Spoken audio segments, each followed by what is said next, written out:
Today I'm going to be doing the concept of the New York Central lettering on a lightning stripe paint scheme, like on a GP9 locomotive. As you can see, I've measured out where the words New York Central goes. And when you're doing lettering like New York Central, Pennsylvania Railroad, Conrail, it's always kind of a good idea to see the space where the lettering goes and to kind of sort of count the letters, and in counting the letters, then figuring out how many letters there are and then filling the area with that many letters. In this case, the letters New York Central all fit just above this lightning stripe because I've kind of made the same amount of boxes above it as there are letters. So I'm going to just get started. I know that may be a little complex, but what I'm saying in so many words is if you just sort of start writing New York Central without kind of figuring out, because like New York Central is a longer word than Conrail, and like New York, Susquehanna, and Western's longer than New York Central. The thing is, you kind of want to know the basic length of the word so that you don't run out of space.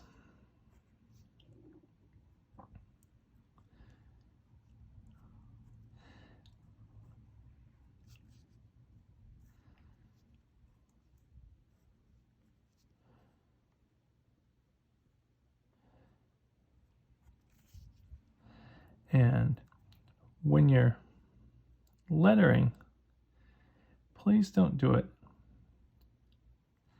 at the speed I'm doing it.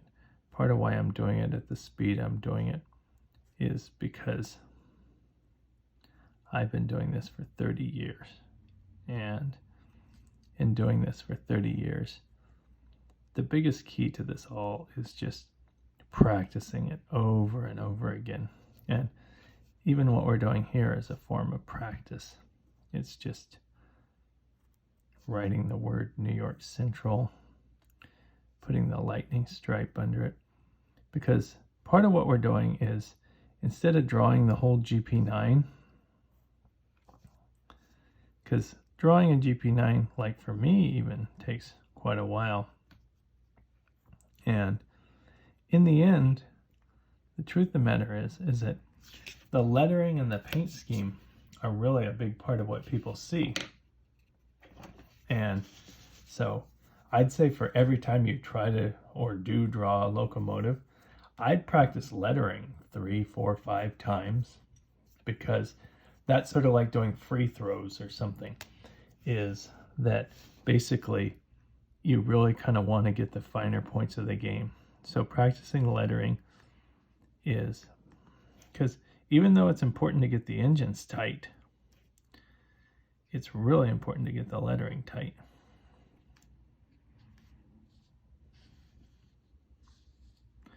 And the pen I'm using here is a Cool Gray 20 Prismacolor pen.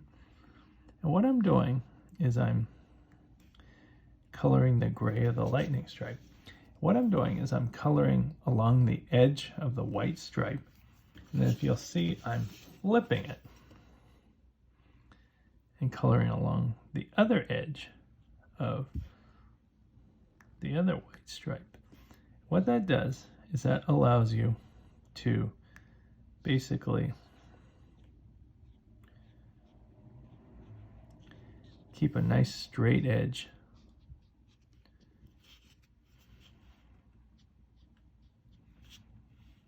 along.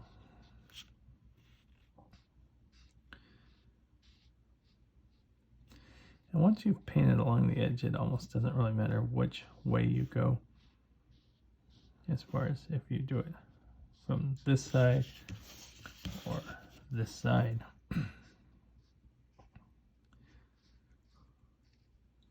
There's kind of little nooks and what's really important is once you've painted it once, you're not really done. You really definitely should do a second coat, and certainly with a color like gray, you should do a third coat.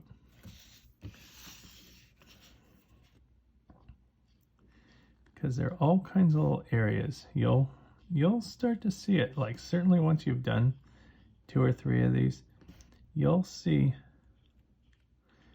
there. And the more you do it, the more you'll even see.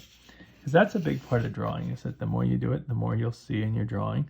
And the good thing is, the more you see it in your drawing, the more you'll see details of this in life. Like you'll just be looking at a train, and then all of a sudden you'll say, wow, okay, there's light hitting the train, or there's dirt or anything. And it's like, wow, okay. All of a sudden you see details on trains. So it's actually a really good practice.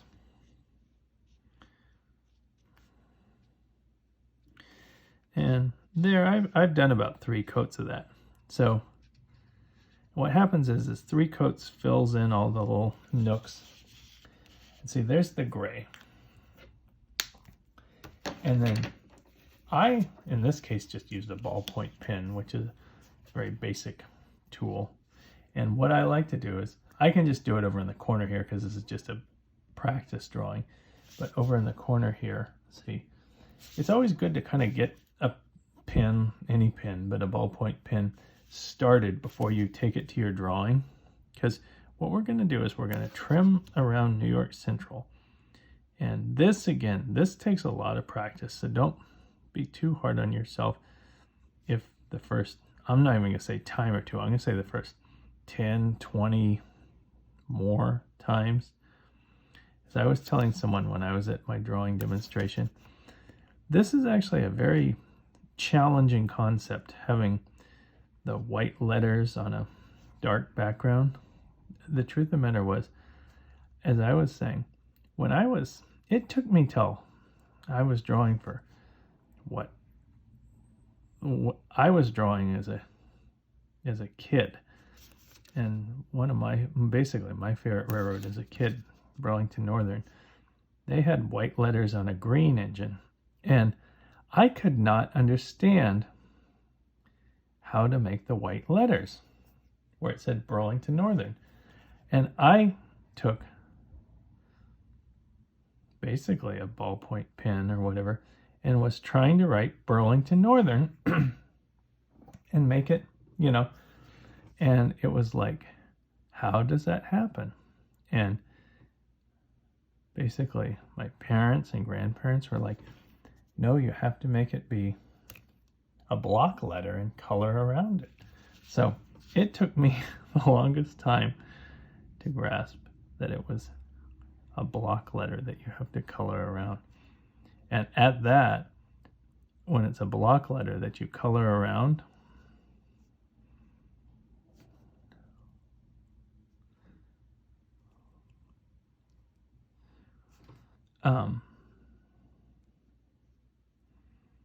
the thing about it is that's even more challenging, because when you paint it, if it's like a gray engine or something, all you really have to do, like if it were just this gray engine that said New York Central there, all you have to do is on the pencil, you just go New York Central. That has a challenge in itself, that the letters really have to line up straight, and you can kind of see that. But when it's a white letter on a black background, which you'll kind of see here as I get a black pen, which, here, just a second, we also have to go around the lightning stripe here, because the lightning stripe's going to be so. And the lightning stripe's not quite as challenging as the lettering, because all you do is just go around with just a very, but again, it's there.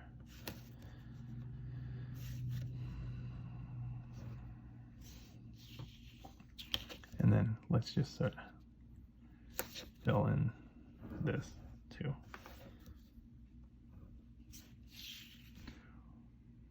Just so that we paint the whole thing, make it kind of look like the hood of an engine.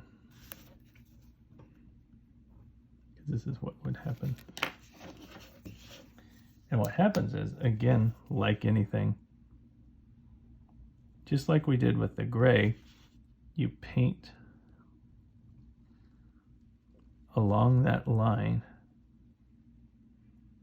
And this is something where black's a pretty forgiving color when you paint it compared to gray, but it's also not very forgiving in the sense that when you go around these white letters,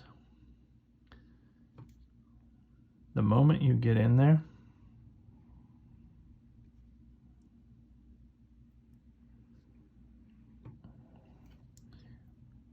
if it gets into that, one little trick is if you have a white color pencil, it doesn't totally fix this, but if you have a white color pencil, if there's just little tiny dots of letter in little places of it, you can take a white color pencil and make little corners of letters kind of pop back out. But the truth of the matter is, like here, I have a white color pencil right here, and like, let's say like here, if I go over, like, see that Y right there? If I accidentally go over the bottom of it a little too much and it's a little too short, I can take this white and go like that, and all of a sudden it builds it back a little bit. But in general, it's best to obviously not to try to do your best. But the thing about it is, as I was saying, this takes a lot of time and practice to go around letters. So definitely, one, don't be hard on yourself. Just practice it and practice it. And that's why in the beginning I was saying to you, for every engine you draw, I would say do lettering, 5, 6, 7, 8, 9 times. And the thing about it is, this is the thing. GP9s, for instance, lots and lots of railroads have GP9s. I know they're slightly different in the sense that's also a good thing to realize, that each railroad has slightly different versions of GP9s, and they have non-dynamic brakes, and they have all different kinds of things, different horns, different filters and stuff. That's always a good thing to realize too. But the one thing that is dramatically different is that they all have different paint schemes, or at least very, very different versions of paint schemes. And so the one thing that in practicing paint schemes, you'll get good at capturing very different, something that is very dramatically different. And the one thing I'll tell you that's probably for me one of the most, like, I'm not going to say stressful or anything, but the one moment for me that's the most, like, the time where I take the most pause when I draw, which is why I say practicing lettering is so good, the moment where I actually stop and think the most is right after I've drawn the pencil lines of an engine. Is the moment between drawing the pencil lines and getting ready to put the lettering on. Because putting the lettering on, there's this moment where you have to get it all in the right place, and getting the lettering in the right place and getting it all to look right. Because the lettering, as I said, the lettering is something that you really, really see. It's something that really makes the engine. I agree, if details aren't in the right place, that also stands out. But the lettering and paint are really something that capture your eye. And there we have the basic New York Central.